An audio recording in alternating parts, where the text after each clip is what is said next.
अस्सलाम वालेकुम नाज़रीन, मैं हूं आपका मेज़बान सैयद शहरियार आसिम। आप लोग देख रहे हैं आज न्यूज़ की खुसूसी ट्रांसमिशन एशिया कप 2023 कुछ क्रिकेट हो जाए। आज एशिया कप में गैप था और कल पाकिस्तान और श्रीलंका के दरमियान एक बहुत ही अहम मैच है।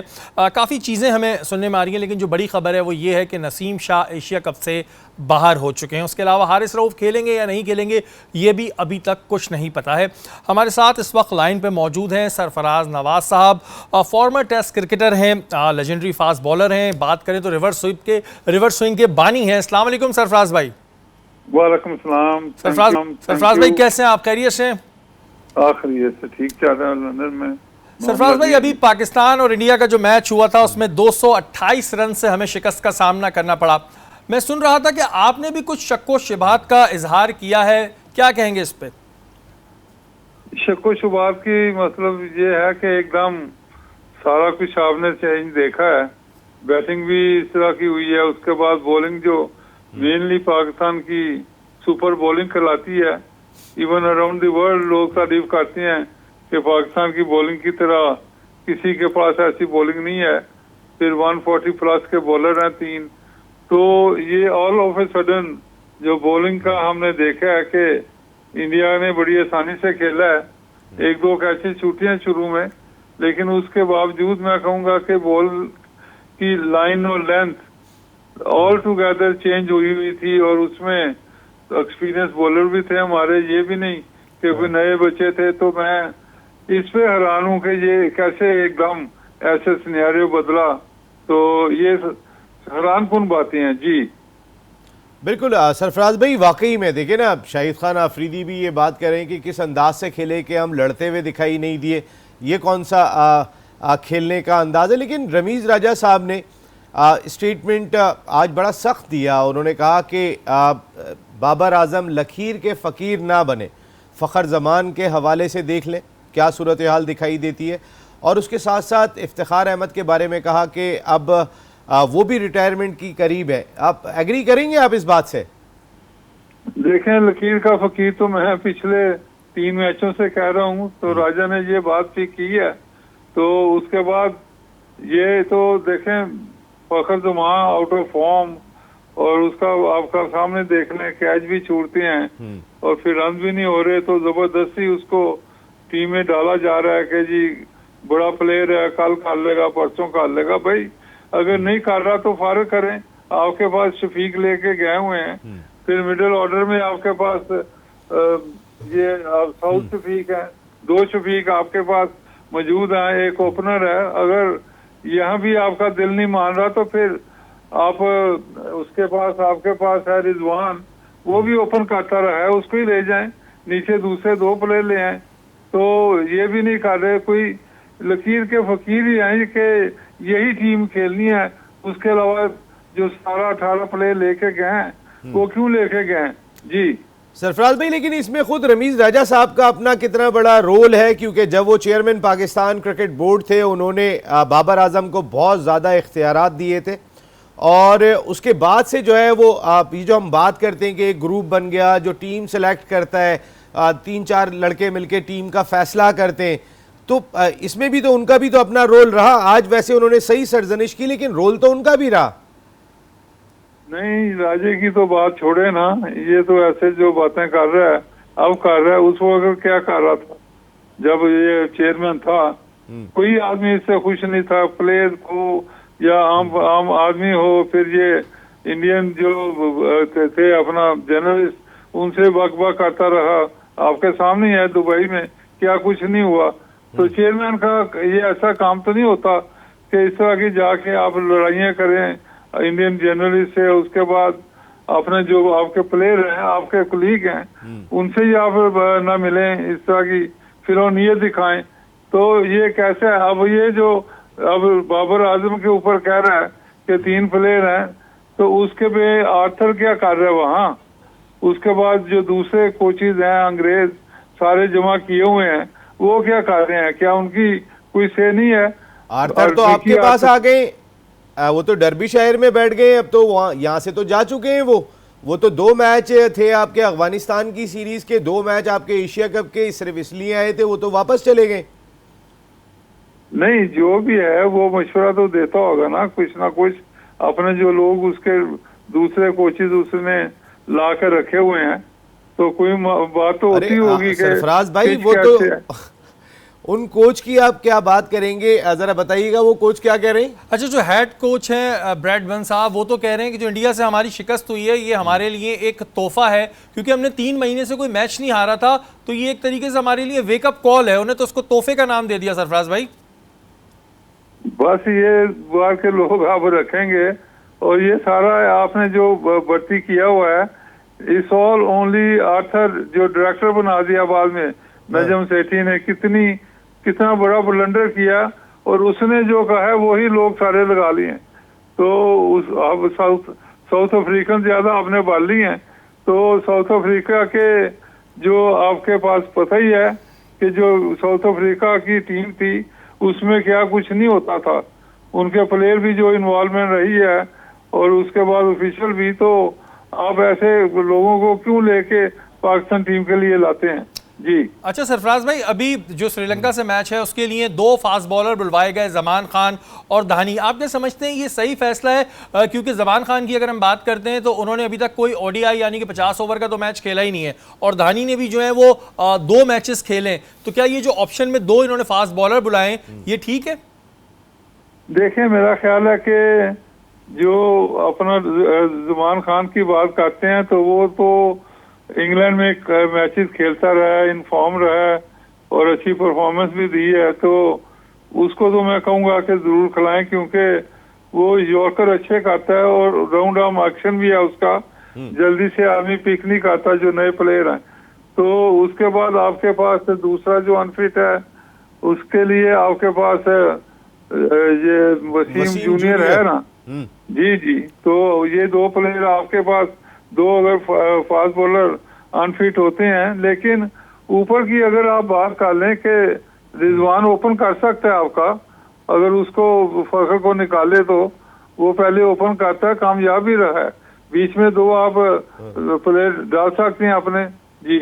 बिल्कुल, ये आपका अच्छा सजेशन है कि रिजवान क्योंकि T20 में ओपनिंग करते रहे, वो भी ऊपर आके बैटिंग कर सकते हैं। बाबर भी करते रहे कि बाबर 3 नंबर पे बैटिंग कर रहे हैं और हम बहुत ज़्यादा रिलाय कर रहे होते, गो के उन्होंने नेपाल के खिलाफ रन किए। इस एशिया कप में हम उन पे बहुत उम्मीद लगा के बैठे थे, लेकिन ना उनसे अब बांग्लादेश के खिलाफ रन हुए, ना उनसे जो है वो बहुत जो कौम को उम्मीद थी इंडिया के खिलाफ। लेकिन खेल में होता है, लेकिन 228 रन तो फिर भी बड़ी तशवीश की बात लगती है। सैफी भाई, ये भी हमें ज़रा थोड़ा सा बताइएगा, ये जो आपके फास्ट बॉलर्स इतने अरसे से क्रिकेट मुसलसल खेल रहे थे, वर्ल्ड कप भी सर पे था, एशिया कप भी सर पे था, आज नसीम शाह एशिया कप से बाहर हो गए, हारिस रऊफ का कह रहे हैं कि कल वो खेलेंगे या नहीं खेलेंगे। ये जो कोई चेक एंड बैलेंस नहीं रहा इस दौरान के अंदर कि इनकी ज़रूरत वर्ल्ड कप में कितनी इंपॉर्टेंट है, इनकी कितनी हाइप बन गई है। अल्लाह ना करे इंशाअल्लाह कोई ऐसी इंजरी नहीं होगी, हमारे तीनों फास्ट बॉलर्स मौजूद होंगे। लेकिन ये कोई थिंक टैंक क्या कर रहे हैं? देखिए, सबसे बड़ी बात तो ये मैं कहूँगा कि जो चेयरमैन क्रिकेट बोर्ड वहाँ मौजूद हैं ज़का अशरफ साहब, उन्होंने जो हमने टीवी के ऊपर देखा है कि प्लेयरों से मिले हैं जाके और उनको एनकरेज किया है, और उसके बाद उनको इंस्पायर किया है कि कोई फर्क नहीं पड़ता, मैच हार गया, वरना तो बड़े बड़े चेयरमैन देखे हैं इस तरह की डिफीट हो तो वो तो वापस ही आ जाते हैं। बिल्कुल। दूसरा मैं ये कहूँगा कि चेयरमैन साहब के होते हुए, और दूसरी चीजें तो ये जो लोग क्रिटिसाइज करते हैं बाबर को कि उसने पहले बैटिंग कर ली, बॉलिंग कर ली, इस तरह की चीजें, तो ये दूसरे लोग उधर क्या कर रहे हैं सारे, ये कोई अकेला तो नहीं है, कोई मशवरा होता होगा ये सारा कुछ। और दूसरी देखें, पूरी दुनिया इसकी तारीफ कर रही है, इसको 3rd मंथ रनिंग में ये प्राइज मिला है बेस्ट बैट्समैन का मंथ ऑफ। हीरो है हमारा सैफी भाई, हीरो है हमारा, इसमें कोई दो राय नहीं है। मैं कहता हूँ कि पूरी दुनिया इसकी तारीफ कर रही है, लेकिन हमारे चंद जो लोग हैं पता नहीं क्यों क्रिटिसाइज करते हैं, अपने प्लेयर को डाउन कर रहे हैं, जब पूरी दुनिया इनके सामने उसकी तारीफ करते हैं बैटिंग की। नहीं सैफी भाई, हीरो है हमारा, हीरो है हमारा। हम तो बात ये कर रहे हैं, अगर आप जो है वो पहले से कह देते हैं कि मुझे मेरे 15 पता है और उसके बाद पता चलता है कि अब जो समझ में नहीं आ रहा कौन खेलेगा कौन नहीं खेलेगा, जमान खान को बुलाना पड़ रहा है। मैं इस वजह से कह रहा हूँ कि थोड़ा सोच समझ के थिंक टैंक फैसला करे। बाबर हीरो है हमारा, बाबर नंबर 1 बैटर ही नहीं है, बाबर इस वक्त दुनिया का नंबर 1 बैटर है। बस थिंक इससे टैंक तो की कोई बात ही नहीं है। बिल्कुल एक थिंक टैंक की ज़रूरत होती है। और सरफराज भाई बहुत शुक्रिया आपका कि आपने अपने कीमती वक्त में से हमारे लिए, और जैसे कि सरफराज भाई ने बताया कि काफ़ी चीज़ों की ज़रूरत है, ज़ाहिर डिस्कशंस हमारे यहाँ हो रही हैं, लेकिन ये एक बड़ा अहम सवाल है कि अकेला बाबर ही नहीं, ज़ाहिर है पूरा थिंक टैंक होता है, वो थिंक टैंक आखिर क्या कर रहा है। या वक्त तो एक ब्रेक का, ब्रेक के बाद हाजिर होता है।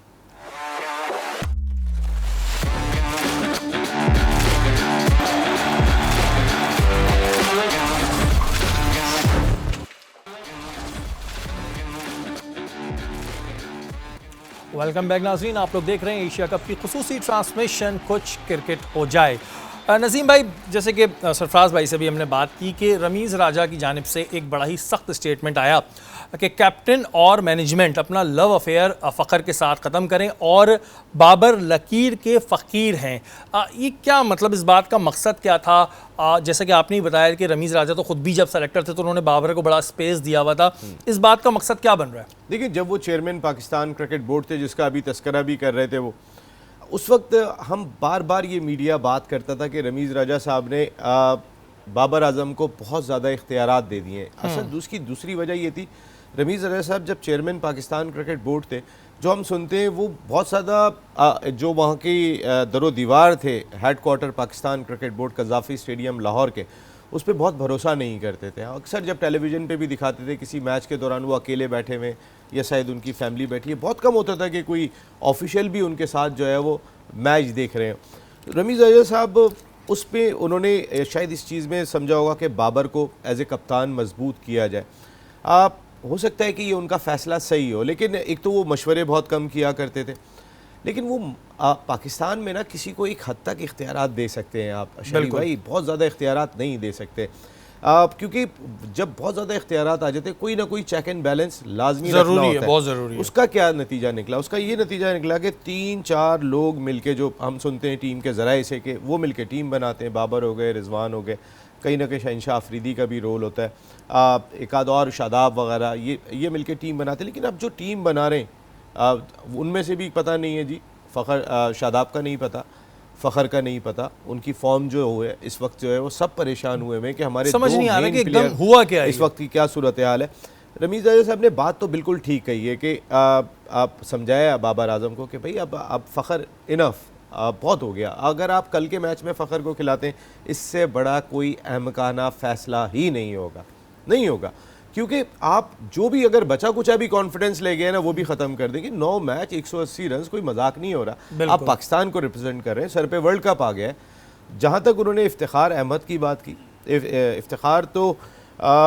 इफ्तिखार गुड प्लेयर, अगर अभी क्यों तक कह रहे हैं कि वो उनका रिटायरमेंट का कैरियर शुरू सही बात कह रहे हैं, वो गलत बात नहीं कह रहे हैं। देखिए, इफ्तिखार अहमद की अगर आप ऑन पेज उम्र देखें, ये एक बड़ा मजाक चलता रहता है, आप भी देखते रहते होंगे सोशल मीडिया पे, बड़े भाई छोटे भाई, बहुत से लोग उनको चचा कहते हैं। तो अगर उस दिन वो इंटरव्यू बाबर के साथ दे रहे थे, उन्होंने कहा बाबर भाई मेरे साथ गुफ्तगू के लिए मौजूद है, तो उन्होंने कहा कि वो बाबर कहने का कम से कम भाई तो नहीं बोले आप मुझे, जो है ना। तो एक ये मिज़ा चलता रहता है उनके साथ।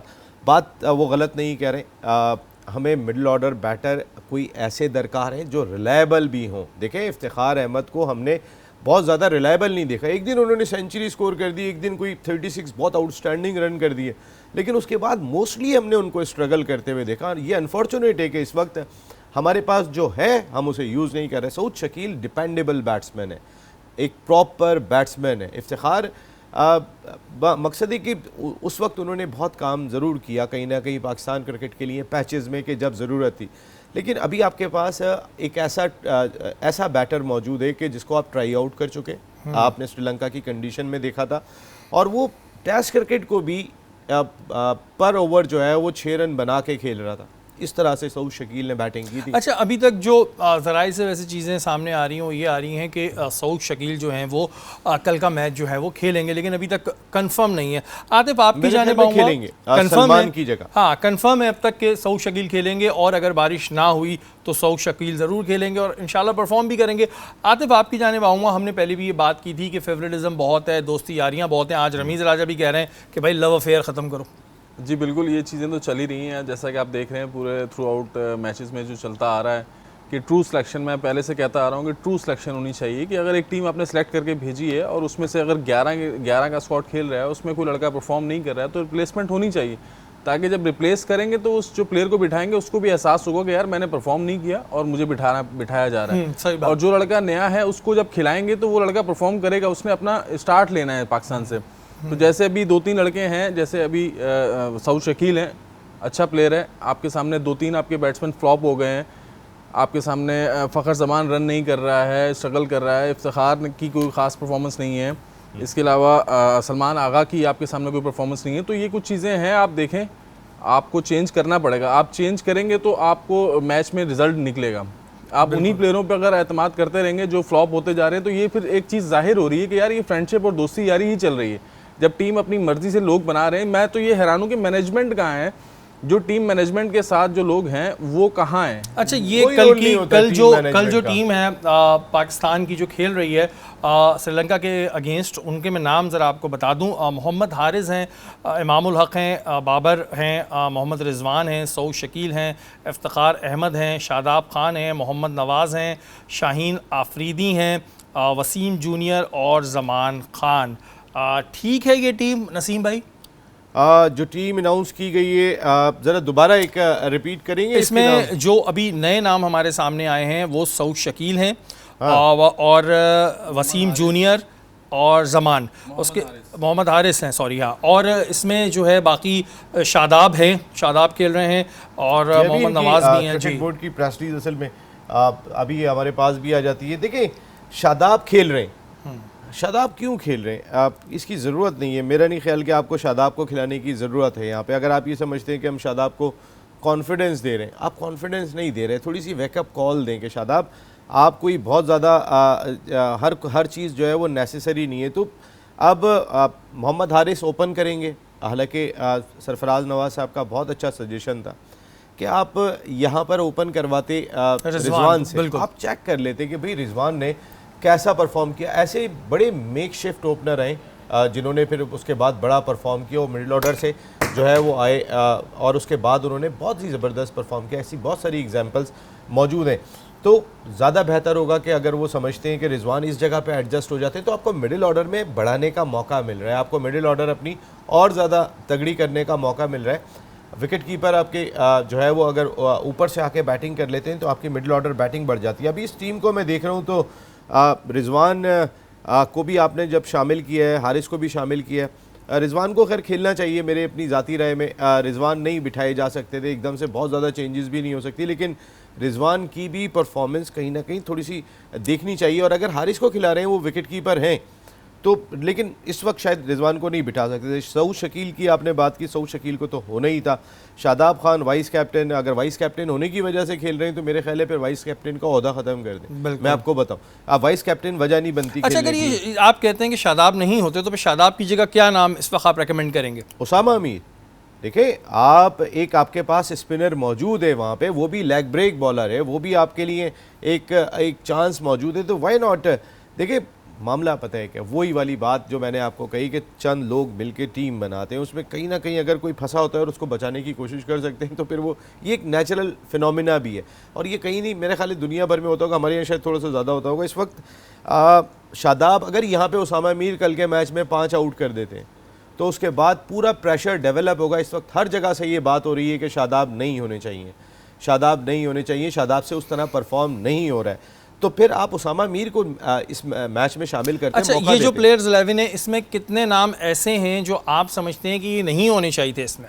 देखिए, मेरे ख्याल में एक तो आपने शादाब कहा कि नहीं होने चाहिए थे। देखिए, अब्दुल्ला शफीक मेरे ख्याल में होने चाहिए थे हारिस की जगह। ठीक है, चले, अगर आपने हारिस को मौका दे दिया तो मैं इस वजह से कह रहा हूँ, अगर टीम मैनेजमेंट की ये थिंकिंग है कि आप हारिस को यहाँ पे चेक कर लेते, उसके बाद सरफराज अगर इनके माइंड में है कि हारिस कैसा परफॉर्म करते हैं, हम उन्हें टॉप ऑर्डर पे मौका देके भी देख लेते हैं, तो टीम मैनेजमेंट ये सोच रही है कि सरफराज उनके माइंड में कहीं ना कहीं मौजूद है, क्योंकि मैंने आपको पहले भी कहा सरफराज एक प्लेयर नहीं है, सरफराज एक मेंटोर भी है। वो बहुत ही मकसद है कि एक ट्रू जेंटलमैन किस्म की ड्रेसिंग रूम में शख्सियत होती है जो बहुत मुश्किल से मिलती हैं, ये बहुत नायाब होती हैं ड्रेसिंग रूम में ट्रू जेंटलमैन शख्सियत मिलना। मैं आपको ये बिल्कुल पाकिस्तान क्रिकेट की सच्चाई बता रहा हूँ।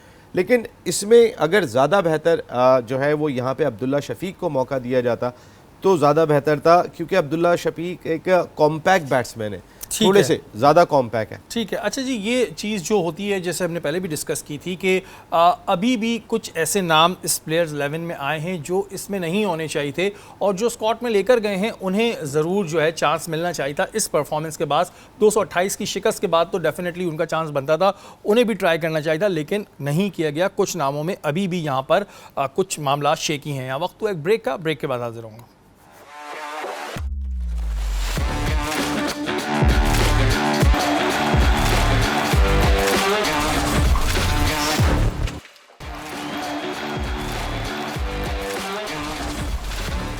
वेलकम बैक नाज़रीन, आप लोग देख रहे हैं आज न्यूज़ की खुसूसी ट्रांसमिशन एशिया कप 2023 कुछ क्रिकेट हो जाए।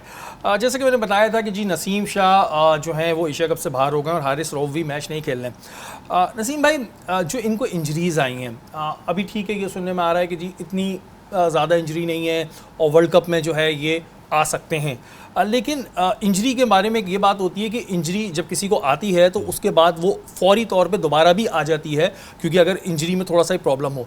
अगर खुदा न खास्ता वर्ल्ड कप में, क्योंकि ये प्लेयर्स इंपॉर्टेंट हैं, वर्ल्ड कप में ये इशू हमारे साथ आता है तो क्या हमारे पास पीछे कुछ प्लेयर्स तैयार हैं या फिर हम कह रहे होंगे यार इसको चांस दे दो, इसको चांस दे दो, ये वाली सिचुएशन होगी? देखिए, ये बड़ी क्रिकेटिंग नेशन है, ऐसा नहीं है कि यहाँ पे प्लेयर्स दस्तयाब नहीं होंगे। Right player for right position, ये बहुत ही इंपॉर्टेंट होगा कि आप अपने कॉम्बिनेशन को बनाते हुए इस चीज़ का ख्याल करें। आप देखिए ना, इतना वर्ल्ड कप सर पर आ गया, कल आप सेमीफाइनल खेल रहे हैं, ये तो सेमीफाइनल का दर्जा रखता है कि जो जीतेगा वो पहुंचेगा, अल्लाह करे बारिश ना हो। ऐसे मैच में आपके दो की बॉलर्स मौजूद नहीं है, एक रूल्ड आउट हो गए, एक कल के मैच से आउट हो गए। देखिए, एक अगर इंजरी की नोयत जो पाकिस्तान क्रिकेट बोर्ड की जानिब से सामने आई है उसके मुताबिक MRI कराया गया था हारिस रऊफ का और उसमें कोई टीयर नहीं था, तो उन्होंने कहा था कि ये रिकवर हो जाएंगे, लेकिन मैच को 2 दिन हो गए। भारत ने भी दरमियान में एक मैच खेल लिया, तकरीबन 3 दिन हो गए, 3 दिन के गैप के बाद भी वो रिकवर नहीं कर सके इस क्रूशल मैच के लिए। नसीम शाह, जिनके बारे में कहा कि नसीम शाह अवेलेबल नहीं है फॉर होल एशिया कप के 17 दिन के बाद वर्ल्ड कप, यही मैंने इससे ज़्यादा टाइम भी नहीं है आपके पास। देखिए शरीफ भाई, बात ये कि हमारा थिंक टैंक ना फैसले करते हुए सोचते नहीं है, ठंडे कमरों में बैठे हैं, गज़ाफ़ी स्टेडियम लाहौर में, मज़े की नौकरियाँ हैं। आप मीडिया डिपार्टमेंट को कॉल करो तो वो फ़ोन नहीं उठाते, और ज़का अशरफ साहब के दौर में तो मैं कोशिश करता हूँ तो कोई रिप्लाई नहीं कर रहा है, यानी कि बादशाह हैं भाई, अब वो क्या कर सकते हैं। हमें खैर आप नहीं भी होंगे तो खबर तो खैर आज जो ज़माना है, अगर नहीं हमें बताएंगे तो हमें वैसे भी पता चली जाती है, इसमें कोई मसला नहीं होता।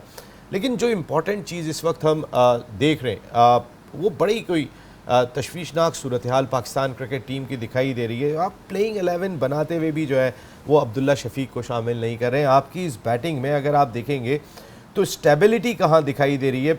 6 आपको बैट्समैन जो है ना वो दिखाई दे रहे हैं। मुझे अगर बाबर और सऊद शकील की सूरत में इस टीम में स्टेबल बैट्समैन दिखाई दे रहे हैं। इमामुल हक ने रिसेंट पास्ट में अच्छा परफॉर्म किया, हम उम्मीद करेंगे कि वो भी परफॉर्म करेंगे, लेकिन शायद यहाँ पे हारिस की जगह पे आप देखिए, आप हारिस के पास बहुत क्रिकेट पड़ी हुई है। आप इस बात को समझें कि जो प्रेशर कंडीशन होंगी इंडिया में, वहाँ पे आप हारिस को ले जाके इंडिया के ख़िलाफ़ मुकाबला या वर्ल्ड कप, ये पाकिस्तान में ऐसे इवेंट होते हैं कि मेक और ब्रेक, बिल्कुल, इसमें कोई तीसरा रास्ता नहीं होता। आप कॉन्फिडेंस बचाएं, अभी एक यंगस्टर है आपका, आपके पास एक ऑप्शन सरफराज अहमद की तरह मौजूद है और वो प्रूफ क्या कर चुके हैं। देखिए लास्ट अभी जो वर्ल्ड T20 खेला था, महेंद्र सिंह धोनी एक ऐसा लाजवाब किस्म का कैरेक्टर है इंडिया की क्रिकेट के कि उन्हें वो ड्रेसिंग रूम के माहौल को भी कहाँ से कहाँ ले गए और वो ग्रैंड स्लैम मुकम्मल कर गए। कौन सा ऐसा कप्तान है जिसने अपनी कप्तानी में दुनिया का सारे इवेंट जीते हो? महेंद्र सिंह धोनी ने जीता, लेकिन उन्होंने जो अपनी रिस्पेक्ट बनाई ड्रेसिंग रूम में, उसकी ये सूरत हाल थी कि वहाँ पे उन्हें मेंटोर लाया जाता है वर्ल्ड कप के लिए, उन्हीं खिलाड़ियों के साथ कि जिनके साथ वो खेले थे, वहाँ उनको मेंटोर लेके आते हैं। आमतौर पे हम जब साथ खेलते हैं ना शेरी भाई, आप यकीन माने फिर हम दोबारा ला नहीं सकते हैं। अच्छा नसीम भाई, मैं इसी सवाल की तरफ आ रहा था कि मैंने पाकिस्तान में ये चीज़ बहुत देखी है कि हमारे यहाँ कुछ प्लेयर्स हैं जो जिनका नो डाउट एक बड़ा अच्छा रोल रहा है, जिन्होंने बहुत अच्छे मैचेस जितवाए हैं, परफॉर्मेंस है, लेकिन उसके बाद वो रिस्पेक्ट उनको नहीं मिलती, बल्कि उनके साथ तो ऐसा बिहेवियर हो रहा होता है कि जिसे देखकर अफसोस होता है, जिसमें एक बड़ा नाम सरफराज हमारे सामने, और भी ऐसे बहुत हैं। तो इसके रीजंस क्या हैं? क्या उस वक्त में उन्होंने उनकी बात नहीं मानी होती जो आज जिस सीटों पर बरजमान है? यहाँ पे ना पाकिस्तान क्रिकेट का कल्चर, क्या आप किसी भी इदारे में भी चले जाएंगे वहाँ पर भी यही ज़्यादातर होता है कि अगर कोई एक लोग आपस में हम ख्याल होते हैं तो वो एक दूसरे का ख्याल ज़रूर रखते हैं। ऐसे ही पाकिस्तान क्रिकेट टीम की सूरत हाल है। लेकिन सरफराज अहमद वो कैरेक्टर है कि जिस वक्त चैम्पियंस ट्रॉफ़ी आप जीते थे वहाँ पर बहुत सारे खिलाड़ी बिल्कुल रॉ थे, कोई बहुत बने नहीं थे। आमिर था मेन बॉलर, शहनशाह अफरीदी वहाँ मेन बॉलर नहीं थे, आमिर मेन बॉलर थे उस जो हम चैम्पियंस ट्रॉफ़ी जीते। बाबर आजम आपके मेन बैटर नहीं थे, आपके मेन बैटर अगर मैं बात करता हूँ तो फिर वहाँ पे हफीज़ थे, वहाँ शुएब मलिक थे जो जिनका एक्सपीरियंस था। मैं उनकी परफॉर्मेंस बता रहा हूँ कि किन किन की हुई थी वहाँ पे। अगर आप देखते हैं तो शादाब एक नए बॉलर थे, हसन अली एक नए बॉलर थे, वो वहाँ से डेवलप होना शुरू हुए। देखिए पाकिस्तान क्रिकेट में डेवलपमेंट फेज़ ख़त्म हो रहा है। जावेद मियाँदाद साहब और जो उनके कप्तान थे, उनमें एक चीज़ थी कि उन्होंने प्लेयर डेवलप बहुत सारे कर दिए थे। अगर मैं बात करता हूँ वसीम अकरम, वकार यूनुस, मोइन खान, आकिब जावेद, एक लाइन दी थी उस दौर में। फिर उसके बाद प्लेयर डेवलप करना हर किसी के बस की बात नहीं होती है। प्लेयर डेवलप वसीम अकरम साहब में ये सरफराज में थी। ये बहुत ज़रूरी होता है कि आप प्लेयर डेवलप करें ताकि अगर कौम को ज़रूरत पड़े तो वो हाजिर हों, वो रेडी हों। हमारे यहाँ ये चीज़ का फुकदान नज़र आता है। आते मुझे बताइएगा, ये जो टीम कल खेल रही है, आप इसमें क्या लूप होल समझते हैं या ठीक है ये टीम सही खेल रही है? देखिए मेरे हिसाब से कल जो टीम इन्होंने अनाउंस की है, मैं ये समझता हूँ एक ही टीम में दो कीपर ऐसा होना नहीं चाहिए, क्योंकि आपके पास बैटिंग ऑप्शन पड़ा हुआ है। अब्दुल्ला शफीक एक अच्छा प्लेयर है, मैच्योर प्लेयर है, और आप हारिस को ऐसी सिचुएशन में मैच खिला रहे हैं जहाँ आपको मैच जीतना है। और श्रीलंका भी अगेंस्ट आपके सामने बहुत अच्छी क्रिकेट खेल रही है, हर शोबे में परफॉर्म कर रही है। वो उनके मेन स्पिनर्स 2-3 जो है वो परफॉर्म कर रहे हैं। वो थिकशाना वो नए बॉल से वो उसको नया बॉल करवाते हैं उसको। तो हारिस की जो टेक्निक है वो थोड़ी अटैकिंग है, अगर खुदा ना खास्ता वो आउट होता है तो वो एक नुकसान है आपको। तो इसलिए आपको मैच्योर प्लेयर की ज़रूरत है। आप अब्दुल्ला शफीक को चांस देते हैं, सऊद शकील को आपने इस मैच में चांस दिया है, ठीक है, अच्छी चीज़ है। 2-3 और चेंजेस मेरे हिसाब से बनती हैं। यहाँ शादाब खान का तो काम ही नहीं है, क्योंकि जब आपके सामने पूरे टूर्नामेंट में वो कुछ नहीं कर रहा है तो आपके पास मेन लेग स्पिनर है वो है हमारे पास उसामा मीर। तो आप उसको खिलाते इस मैच में, शादाब को रेस्ट देते, थोड़ा उन पर भी ज़रा बर्डन आता कि यार मुझे भी बिठाने की नौबत आ गई है। ये जब तक ये चीज़ें नहीं आएंगी, प्लेयर को रेस्ट नहीं मिलेगा, तो प्लेयर का माइंड फिर आपको पता है, समझते हैं आप पाकिस्तान की नेचर खास तौर पर कि यहाँ डिफरेंट है। अगर आप मौका दिए जाएंगे तो वो उसको यही होगा कि यार मैं तो खेल रहा हूँ, मुझे कौन बाहर करेगा, और लॉबी मेरी सारी अपनी है। जब आप किसी को बिठाएंगे तो उस पर प्रेशर आता है। बिल्कुल जी, शादाब को इस वक्त रेस्ट की बड़ी ज़रूरत है। अगर वाइस कैप्टन की वजह से उन्हें खिला रहे हैं तो नसीम भाई ने जैसे कहा कि वाइस कैप्टन का ओहदा ही खत्म कर देना चाहिए। नसीम भाई टाइम बहुत कम है, मैं सिर्फ ये जानना चाहूँगा, एक छोटी सी बात आपको मैं कहूँगा कि देखिए आप गुड लक हारिस, लेकिन हारिस के लिए ये पिच नहीं है। यहाँ जहाँ 213 रन बन रहे हैं, हारिस को आप खिलाते लाहौर की पिच पे, खुल के खेलने वाला बैटर है। यहाँ अब्दुल्ला शफीक ही होने चाहिए थे। अब आप कुछ क्या कर रहे थे प्लीज़? नसीम भाई, कल अगर टॉस जीतते हैं, इंशाल्लाह बारिश नहीं होती, बैटिंग करनी चाहिए बॉलिंग करनी चाहिए? बैटिंग ही कर लें। मेरी अपनी ज़ाती राय में कि हमारी बॉलिंग अब ज़ाहिर नसीम शाह और हारिस रऊफ़ तो नहीं है, लेकिन I hope so, I want to see Zaman Khan. Good luck इंशाल्लाह। और सबको यही दुआ करनी चाहिए कल बारिश ना हो, क्योंकि अगर बारिश होती है और दोनों टीम को 1-1 पॉइंट मिलता है तो पाकिस्तान एशिया कप से बाहर हो जाएगा। अभी आने वाला वक्त ही बताएगा कि क्या सिचुएशन होती है। हमारी ट्रांसमिशन का वक्त ख़त्म हो गया है। कल इंशाल्लाह ताला दोबारा मुलाकात होगी। तब तक के लिए अपने मेज़बान सैयद शहरियार आसिम को इजाज़त दीजिए। पाकिस्तान जिंदाबाद।